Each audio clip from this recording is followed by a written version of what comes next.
and mapping against wildfires in Bolivia. Leon? Hello everybody. Can you hear me? Yes, we can. Okay, great.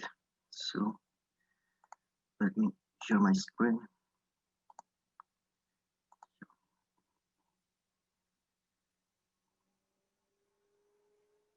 Okay.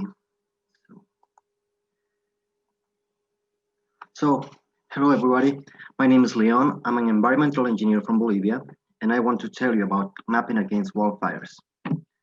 I'm currently working in an NGO called Practical Action. Practical Action is based in UK and worked with community for develop ingenious, lasting, and locally owned solutions for agriculture, water and waste management, climate resilience, and energy.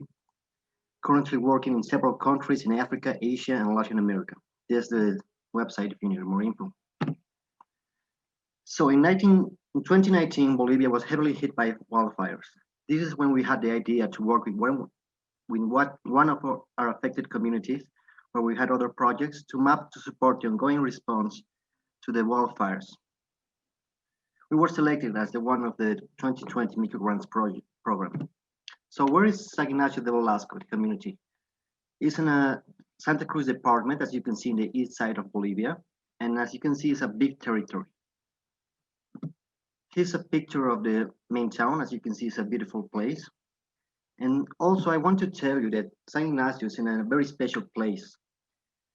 The Chiquitano dry forest has 6 months of rainy seasons and 6 months of drought, and make this forest very special in its biodiversity, but also extremely fragile. Also, along with the special cultural heritage, this region is also called La Chiquitanía. 2019 was a year to remember. The burn area in the whole country was more than 5 million hectares. Within this context, the municipality of San Ignacio de Velasco was dealing already with a long dry season. 120 communities were affected and a productive area of more than 3,000 hectares, and more than 5,000 cattle heads were at risk. As you can see in the pictures, the fires were truly devastating and was affecting not only the cattle, but also the wild animals. So what's the project objective? We want to establish a community-based mapping system based in HOT to enhance and complement the early recovery activities and resilience against fires. That's the logo of our little project, and the short name is HOT Chiquitania. So about our work, we went there to make a diagnosis. We get in touch with the relevant actors such as the authorities and the municipal government, the university in the town, which is the FIGHT institution, also with volunteer firefighters, which is the Spunsar Association, and Minga, which is an association of coffee producers. We also check the occupation of the territory. San Ignacio is a big territory with national parks, indigenous areas, and a lot of cattle ranches as well. We checked the burn area of the last year, although this year the fires were affecting again. And we also checked the state of the map in OSM. We saw that there's a plenty of the road network mapped, but the buildings is not the same situation. As you can see here, we are using the Maxar imaginary, because in this region is truly a difference between the Maxar and the Bing services. About some of our progress so far, we created a training site in a Facebook group. This is because with the COVID pandemics, we weren't able to be there presently. So with this site, we were trying to train the people and get the mapping going. We have our face mapping project and tasking manager, number 9353. It's actually close to team members because we want to give a special treatment to the local knowledge and the people in San Ignacio de Velasco. However, we were able to be in there presently. Last month, we had our first mapping workshop, and the second one is going to happen next week. And we have a lot of interest in the data and the future system of the authorities and some other institutions that are interested in our work.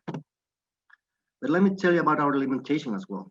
One of them is the distance to San Ignacio. The central office of Practical Action is actually in La Paz, which is, as you can see, in the other side of the country. So with the COVID restrictions about travels, we weren't able to be there like in 5 months time. Another limitation, and this is nothing new to the hot communities, some limited knowledge about using internet and technology, of course, of language also, especially in the rural areas. Another thing is being limiting us is the political changes. Sometimes a new major comes in and some guy we've been training can be fired because this new major gets his own staff to work with him. But we have some opportunities as well. Many actors are interested and in need of the information.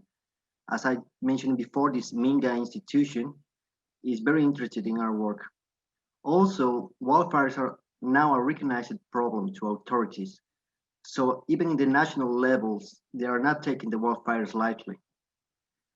Another opportunity is that we're working with FACHI, which is the university in the town. So as you know, young students can give us some sustainable to the project. Perhaps later on we can contact youth mappers or other institutions for further assistance. Another considerations about mapping against wildfires, well, as you know, all disaster events has its own characteristics to consider. With wildfires, we have many informations about fire alerts by NASA and other national platforms from that can help us to know where is the fire. Also, we have to take into account some other climate variables such as the humidity, the wind. And so to integrate this kind of data to the map we are creating is going to be very interesting. Other consideration is that due to the climate change, these events are more likely to happen more frequently. So if this is the first time you hear about mapping against wildfires, certainly it's not going to be the last. And as many other disaster events, we want to coordinate with authorities and other relief institutions. Hopefully, we want to get even to the national level and get our system to be known and perhaps to replicate it in other municipalities. So that's it for me. Thank you for your attention. And if you want to get more info or have any kind of advice you want to give us, there's my email. And have a great day. Thank you. Thank you so much, Leon. A wonderful talk. And I'm very happy to introduce our next two talks. In room 2, it will be getting the best of COVID-19